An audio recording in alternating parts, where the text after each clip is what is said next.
जय सिया राम।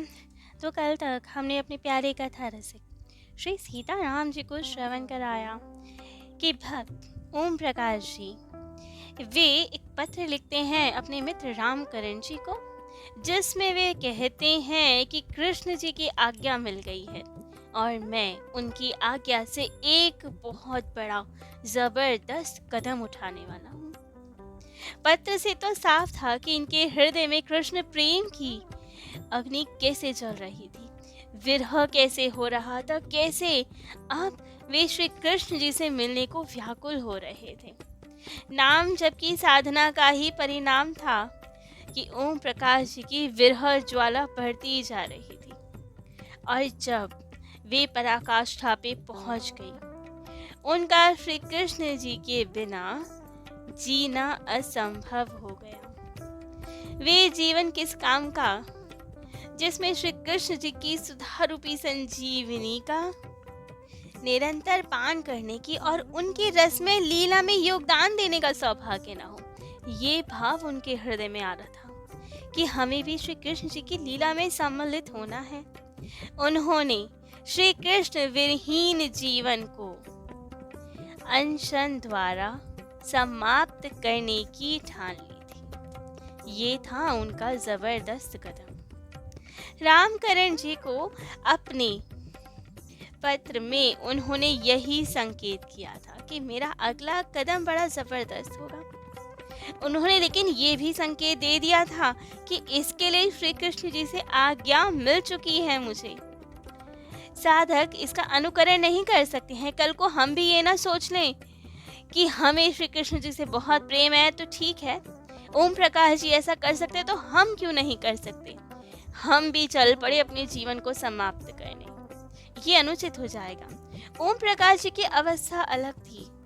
वे साधक नहीं रह गए थे, वे सिद्ध हो चुके थे। स्वयं श्री कृष्ण जी उन्हें दर्शन देते थे, उनका साथ रहते थे। उनकी आज्ञा प्राप्त करने के बाद ओम प्रकाश जी ने ये कदम उठाया था। यदि हम किसी संत की सिद्ध अवस्था का अनुकरण करने लगे तो हानि अपनी ही होगी। तब श्री कृष्ण जी की लीला में सम्मिलित नहीं होंगे। ये कदम उठा के आत्महत्या का दोष लगेगा, प्रेत योनि में जाएंगे, श्री कृष्ण जी से और दूर हो जाएंगे, क्योंकि आत्महत्या बहुत बड़ा पाप है। लेकिन ये आत्महत्या नहीं थी, ये श्री कृष्ण जी के विरह अग्नि में झुलसना था, उनकी आज्ञा प्राप्त करके हठ द्वारा उनकी प्राप्ति करना था। कोई कह सकता है कि भक्त के जीवन में हट कहाँ होता है। भक्त तो ठाकुर जी के अनुकूल रहते हैं, जैसे वे रखे वैसे ही रहने में प्रसन्न रहते हैं, लेकिन सबके भाव अलग होते हैं। श्री कृष्ण जी जिससे जैसा करवाना चाहते हैं वैसा ही करवाते हैं। जैसे भरत जी को राम जी ने विरह दिया कि आप हमारी प्रतीक्षा करो और हमारे इस वनवास में सहयोगी बनो, ऐसे विरह सहकर तो भरत जी ने सहर्ष वही स्वीकार किया। प्रेम पूर्वक रोते रोते उनकी याद में नंदीग्राम में रहे, कितनी कठोर तपस्या की। और दूसरे भक्त लखनलाल जी, उन्होंने हठ किया कि आपके बिना तो मैं जीवित नहीं रह सकता। जीवित तो भरत जी भी नहीं रह सकते थे, लेकिन श्री राम जी ने समझाया तो मान गए, संभाले अपने प्राण जैसे तैसे। परंतु चेतावनी भी दे दी कि एक दिन भी यदि आप देर से आए तो प्राण छूट जाएंगे हमारे।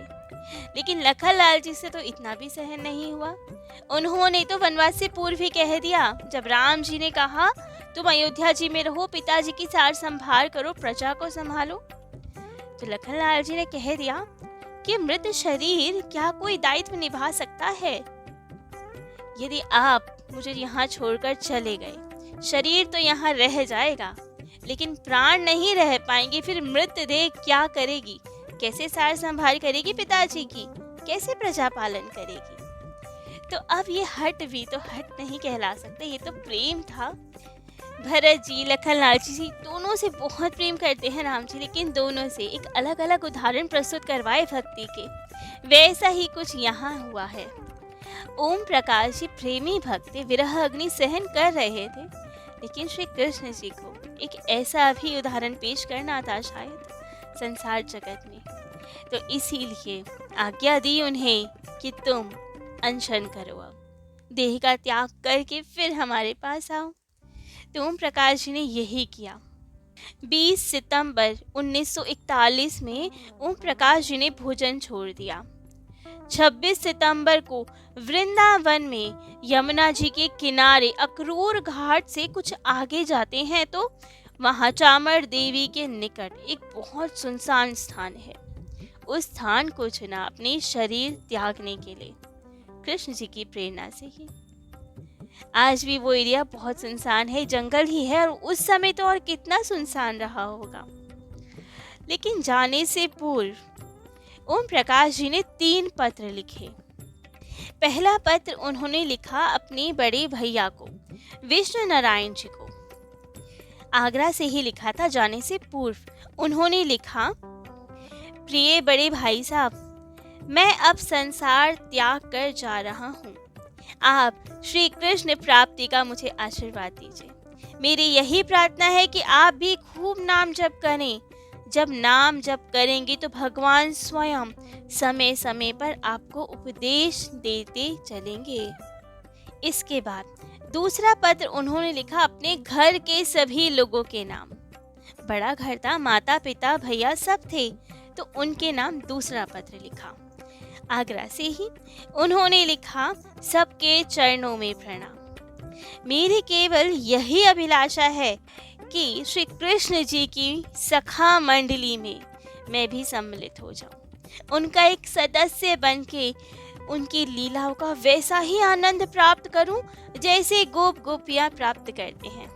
श्री कृष्ण जी अब भी हर क्षण मेरे साथ रहते हैं और मेरा हर काम उन्हीं की आज्ञा से होता है।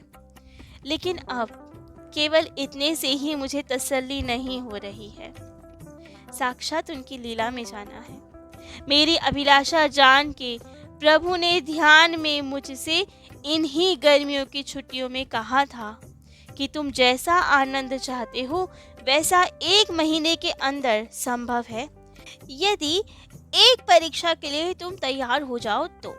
लेकिन ये केवल राय थी, आज्ञा नहीं थी उनकी। मैंने परीक्षा देने के लिए आप लोगों से पूछा था, लेकिन आप लोग डर गए और सहमति नहीं दी थी मुझे। मैं समझ गया था कि आप लोगों के बीच रहकर मैं ये कार्य पूरा नहीं कर पाऊंगा, इसीलिए ही मैंने विचार छोड़ दिया था। पर हृदय में आग सुलगती रही थी मेरी आत्मा बार बार कहती थी कि तूने एक बहुत बड़ा मौका हाथ से खो दिया है, श्री कृष्ण जी की कृपा को ठुकरा दिया है। पर श्री कृष्ण जी की कृपा सीमा बंद तो नहीं है, वे तो असीम कृपा करते हैं। उन्होंने जब देखा कि राय का कुछ असर नहीं हुआ तो प्रेम पूर्वक उन्होंने मुझे आज्ञा दी। अब मुझे ब्रह्मांड की सारी शक्तियां भी परीक्षा देने से नहीं रोक सकती। मेरे निश्चय से मुझे अब कोई नहीं हटा सकता, क्योंकि स्वयं श्री कृष्ण जी मेरे साथ हैं। बस मैं चला ढूंढने तुमको प्रिय, तुम्हें साथ लेकर। अद्भुत है ना ये, हम ठाकुर जी को ढूंढने निकलते हैं, उन्हीं को साथ में लेकर। पग पग पे वे साथ रहते और हम ही उन्हीं को ढूंढते फिरते हैं सब जगह। उनकी प्राप्ति उन्हीं के साथ रहकर होती है हमें। आगे लिखते हैं ओम प्रकाश जी, परीक्षा क्या है ये मुझे मालूम है, पर बताने की बात नहीं है वो। इतना अवश्य संकेत कर सकता हूँ कि जहाँ श्री कृष्ण जी को छोड़कर मेरा कोई ना हो, जहाँ कोई ये ना पूछे तुमने कुछ खाया या नहीं, तुम सोए या नहीं, बस वहाँ मेरी परीक्षा होगी। मेरी परीक्षा भी बहुत मजेदार होगी, क्योंकि परीक्षक परीक्षार्थी की हर क्षण मदद करता रहेगा, या यूं कहूँ कि परीक्षक स्वयं परीक्षा देगा। परीक्षार्थी तो निमित्त मात्र है, तो मैं तो केवल निमित्त मात्र हूँ। श्री कृष्ण जी वे ही परीक्षा देंगे मेरे स्थान पे, वे मेरी हर पल सहायता करेंगे। मेरी बात सुनकर मोह के कारण मैं जानता हूँ आप लोग घबरा जाएंगे। कोई कहेगा कि ये पागल हो गया है, कोई कहेगा किसी के बहकावे में आ गया है। पर आप लोग धैर्य धारण करें, शांत रहकर देखें कि क्या होता है। अब कहीं अपनी ऊट पटांग बातों से सदा के लिए मुझे खो ना दें आप। यदि आप लोग मोह ग्रसित हैं तो मेरे महान शत्रु हैं। अपने सुख के कारण मेरी अधोगति करना चाहते हैं। मैं माता पिता बंधु उसी को समझता हूँ जो क्षणिक सुख के कारण अपने पुत्र को अमर पद से वंचित ना कर दे, तो मोह के कारण मेरे रास्ते में ना आए। मंजिल बहुत करीब है, मुझे भटकाए ना। मुझे केवल यही कहना है कि आप लोग दुख ना करें, मुझे खोजे नहीं। मुझे व्रत से हटाना श्री कृष्ण जी की आज्ञा का विरोध करने जैसा होगा। और अंत में लिखा, एक पत्र मैं राम कुमार जी के लिए भी भेज रहा हूँ, उन्हें ये पत्र अवश्य दे देना और भगवान से मेरे लिए प्रार्थना करें कि हे प्रभु, हम अपने बच्चे को आपके चरणों में अर्पण करते हैं। आप अपने इस शरणागत की रक्षा करें। आपका बालक ओम। और अब उन्होंने लिखा तीसरा पत्र राम कुमार जी के लिए, जिसमें उन्होंने लिखा, प्रिय भाई साहब राम कुमार जी, आप दिव्य वृंदावन के उस आनंद से अपरिचित हैं जो वहाँ निरंतर बरस रहा है। साधारण नेत्रों से तो उसे देखा ही नहीं जा सकता। मैंने नाम जप के प्रभाव से और भी नेत्र पाए हैं, उन्हीं नेत्रों से मैं देख सकता हूँ। उस आनंद के आगे अब दुनिया अच्छी नहीं लगती।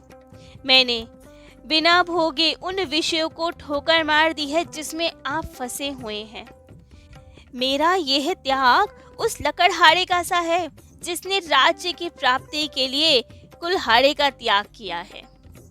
प्राण दिए सो हरि मिले, तौले लीजो दौर, ना जाने या बीच में ग्राहक आवे और। अर्थात यदि प्राण देकर भी ठाकुर जी की प्राप्ति हो रही हो ना, तो दौड़ कर ले लेने चाहिए ठाकुर जी, क्योंकि ये इतना अच्छा सौदा है।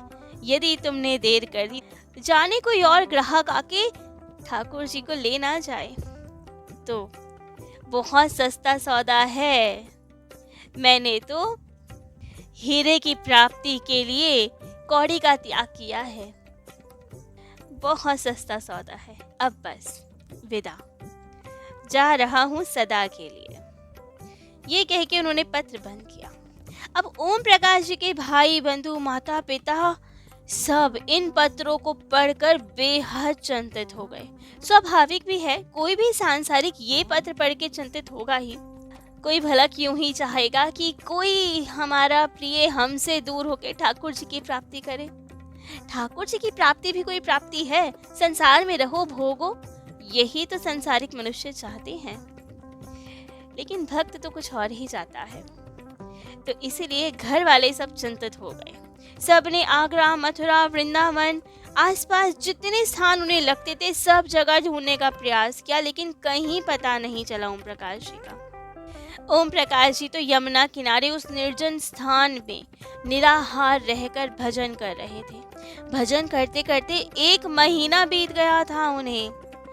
1 महीने बाद एक साहू बाबा नाम के एक किसान जो वहां से गुजर रहे थे, उनके कानों में अचानक दूर कहीं से आवाज आई किसी की, हाँ कृष्ण कह कह कर रोने की आवाज आई। वे सोचे कि ये तो निर्जन स्थान है, कौन रो रहा है, कौन पुकार रहा है। आवाज का पीछा किया तो ओम प्रकाश जी के पास पहुंच गए। देखा ये तो छोटा सा बालक है, निर्जन स्थान पे दुबला सा कैसा बैठा हुआ है। पूछा कि क्यों रो रहे हो बेटा, क्या कष्ट है तुम्हें। तब तो ओम जी ने आंखें खोली, कहा मुझे कोई कष्ट नहीं है, केवल श्री कृष्ण जी के दर्शन ना मिलने का कष्ट है। मैंने उनके दर्शन ना मिलने तक अनशन का व्रत लिया है। अब ये सुन के तो वो किसान अवाक रह गए। अरे कब से भूखे हो तुम, ये क्या जिद कर रखी है। चलो कहाँ है तुम्हारे माता पिता, घर जाओ। बहुत समझाया बुझाया, व्रत तुड़वाने की कोशिश की कि किसी तरह ये बालक कुछ पाले, जाने कब से भूखा बैठा है, पर सफलता नहीं मिली। अब तो वे गया अपने घर गांव सब जगह ये बात बताई कि वहाँ निर्जन स्थान पे एक बालक बैठा हुआ है, अनशन करके बैठा है, रुदन कर रहा है श्री कृष्ण जी के लिए। धीरे धीरे सारे वृंदावन में, मथुरा में ये बात फैल गई। चारों ओर से लोग आने लगे ओम प्रकाश जी के दर्शन करने। यमुना जी का वो तट, वो निर्जन स्थान अब कोलाहल से परिपूर्ण हो गया। ओम जी के भजन में बाधा पड़ने लगी। शायद इन सब में प्रभु की ही प्रेरणा हो, क्योंकि वे चाहते हो मेरे इस प्यारे भक्त का प्रकाश हो, इसके बारे में सब जाने। क्योंकि यदि ऐसा नहीं होता तो किसी को पता ही नहीं चलता कि क्या हुआ ओम प्रकाश जी का। तो अब ठाकुर जी ने किसी व्यक्ति को और प्रेरणा दी और उस निर्जन वन में एक भक्त ने फूस की कुटिया बनवा दी, जिसमें अब ओम प्रकाश जी रहने लगे। कुटिया के बाहर ओम प्रकाश जी ने एक बोर्ड टंगवा दिया जिसमें लिखा था, मैं दर्शन देने योग्य नहीं, आप लोगों के शोरगुल से मेरा भजन बाधित हो रहा है, विघ्न हो रहा है मुझे, आप यहाँ ना आया करें, एकांत में मेरा मनोरथ शीघ्र सफल होगा, आप मुझे बस यही आशीर्वाद दीजिए और जाएं। अब जब बात सब और फैल गई तो इनके चाचा जी को भी पता चली, जो कि मथुरा में ही रहते थे। अब तो वे आए, उन्होंने भी समझाने का प्रयास किया, लेकिन इन्होंने चाचा जी से एक ही बात की, चाचा जी आप अब टॉक तो चिट्ठी लिखेंगे ही, मेरे बारे में बताएंगे ही, मैं जानता हूँ, पर कृपा कर माता जी और पिताजी को लिख दें कि यदि वे मेरा कल्याण चाहते हैं तो यहाँ ना आए। माता जी मेरी ये हालत देख नहीं सकेंगी, मुझे व्रत तोड़ने को मजबूर करेंगी और फिर मैं कहीं का नहीं रह जाऊंगा। अब चाचा जी ने पत्र तो लिखा और परिणाम स्वरूप इनके भाई विष्णु नारायण जी आए और उनके मित्र आए। उस दिन व्रत का 54वां दिन था। उनकी दुर्बलता देखकर विष्णु नारायण जी तो रो पड़े। उन्होंने थोड़ा सा दूध लेने का आग्रह किया, कहा केवल दूध तो ले सकते हो, लेकिन ओम प्रकाश जी ने कह दिया, इस दुनिया का एक बूंद दूध भी, पानी भी मेरा करा कराया सब मिट्टी में मिला देगा। दूध तो अब मैं केवल श्री कृष्ण जी की कामधेनु गाय का पीऊंगा, और वो भी तब जब वे स्वयं अपने हाथ से मुझे दूध पिलाएंगे। उनके भाई ने कहा, तुमने ऐसा कठोर व्रत लिया ही क्यों है? क्या भगवान को प्राप्त करने का दूसरा कोई साधन नहीं है? लेकिन ओम जी ने उत्तर दिया, मैं क्या करूं? श्री कृष्ण जी की यही आज्ञा है। उनके भाई ने कहा, तुम्हारे पास केवल एक कंबल है और ना कुछ ओढ़ने का है ना बिछाने का है। यहाँ यमुना जी के किनारे कितनी ठंड हो गई है, तुम अपने साथ कपड़े अपने कुछ नहीं लेकर आए?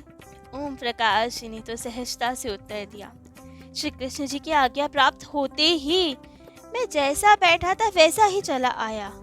केवल एक श्री कृष्ण जी का चित्र, चश्मा और माला अपने साथ लाया था। तो चश्मा और चित्र तो कोई उठा के ले गया, माला बची है मेरे पास। एक दिन बहुत ठंड लग रही थी, तब रात को आंख खुली तो देखा कंबल बिछा हुआ था। भैया, आप श्री कृष्ण जी की कृपा से मुझे ना ठंड लगती है, ना भूख लगती है, ना नींद आती है, कुछ नहीं सताता मुझे। मैं हर समय जप करता हुआ श्री कृष्ण जी के ध्यान में तल्लीन रहता हूँ। मुझे किसी से बातें करना अच्छा नहीं लगता। उनके भाई तो रो रहे थे, तुम बहुत दुर्बल हो गए हो, बोलने में भी तो कष्ट होता होगा तुम्हें, इसलिए बात करना अच्छा नहीं लगता। लेकिन ओम प्रकाश जी वे कहे कि नहीं, दुर्बल तो मैं शरीर से हो रहा हूँ, मुझे जो आत्मबल प्राप्त हो रहा है आप उसे इन आंखों से देख नहीं सकते हैं। धीरे धीरे व्रत के 60 दिन हो गए। 60वें दिन चांदमल जी आए। उन्होंने ओम प्रकाश जी के मुख पे ऐसा दिव्य तेज देखा जिसे देखकर कोई कह नहीं सकता था कि 60 दिन हो गए बिना कुछ खाए पिए इन्हें। उन्होंने पूछा, कब तक? आपका साधन कब तक और चलेगा? ओम प्रकाश जी ने कहा, मेरी परीक्षा तो खत्म हो चुकी है, परीक्षा में उत्तीर्ण भी हो चुका हूँ, बस रिजल्ट 2-4 दिन में निकलने वाला है। मेरी नाव पार पहुँच गई है, पर तुम संभल के रहना, तुम्हें अभी बहुत कुछ करना है। जब ये बात धीरे धीरे फैलती गई तो श्री हरि बाबा और ब्रिज के अन्य महात्मा भी आए। बहुत चेष्टा की, ओम प्रकाश जी को बहुत समझाया बुझाया, किसी तरह ये अनशन तोड़ दे, कुछ पा ले, लेकिन सब असफल रहे। श्री नारायण स्वामी जी, जिनके प्रति ओम प्रकाश जी गुरु बुद्धि रखते थे, क्योंकि उनकी लिखी पुस्तक एक संत का अनुभव जो गीता प्रेस से प्रकाशित हुई थी, उसे पढ़कर उसमें लिखी रीति का साधन करने से बहुत लाभ हुआ था ओम प्रकाश जी को। तो इसलिए गुरु स्वरूप मानते थे नारायण स्वामी को, लेकिन कभी दर्शन नहीं मिल पाए थे। देवयोग से उस समय वे वृंदावन आए हुए थे, और जब उन्होंने ओम प्रकाश जी के बारे में सब कुछ सुना तो वे भी आए इनके पास। व्रत तोड़ने के लिए कहा। ओम प्रकाश जी ने उनसे पूछा कि क्या आप मुझे राय दे रहे हैं या आज्ञा दे रहे हैं, क्योंकि आपके प्रति गुरु बुद्धि है मेरी। यदि आप आज्ञा दे रहे हैं तो मुझे स्वीकार है, परंतु एक बात मैं निवेदन कर दूं कि भगवान की आज्ञा इसके विरुद्ध है। तब तो नारायण स्वामी जी ने कहा कि यदि भगवान की आज्ञा विरुद्ध है तो मैं आज्ञा नहीं दे सकता। उनकी आज्ञा के विरुद्ध में कैसे कोई आज्ञा दूं? केवल अपनी राय दे रहा हूं कि अनशन बंद कर दो। और इतना कह के नारायण स्वामी जी चले गए। व्रत का 69वां दिन था। तब एक सज्जन ने ओम जी से कहा कि नारायण स्वामी को आप गुरु मानते हैं तो उनकी राय भी आपके लिए आज्ञा तुल्य होनी चाहिए। उनकी राय ना मान के आपने अवज्ञा की है उनकी, आपको ऐसा नहीं करना चाहिए था। अब तो इन्हें लगा कि ठीक है, सही बात है, गुरुदेव की तो राय भी आज्ञा तुल्य होती है। तब ओम प्रकाश जी ने कहा, अच्छा तो नारायण स्वामी जी यदि कल प्रातः अपने हाथ से मुझे दूध पिला सके तो पिला दें, मुझे कोई आपत्ति नहीं होगी। अब तो सब लोग बहुत प्रसन्न हो गए कि चलो किसी बहाने तो ये अनशन टूटेगा। तुरंत सब गए नारायण स्वामी जी के पास, उन्हें सूचना दी गई और नारायण स्वामी जी दूसरे दिन प्रातः काल ही ओम प्रकाश जी के सामने ही गाय का ताजा दूध दोहकर पिलाने की व्यवस्था में जुट गए। पूरे वृंदावन में ये खबर बिजली के जैसे दौड़ गई। सवेरा होते ही लोगों की भीड़ अक्रूर घाट की ओर जाने लगी। 69 दिन के उपवास के बाद आज ओम प्रकाश जी को दूध पीते हुए देखेंगे, अद्भुत दर्शन होगा, सब आनंदित थे। परंतु उनके और नारायण जी के वहां पहुंचने से पूर्व ही ओम जी अपना व्रत पूरा कर चुके थे। नारायण स्वामी जी की जगह शायद नंदलाला उन्हें अपने हाथ से अपने कामधेनु का दूध पिलाकर अपने धाम ले जा चुके थे।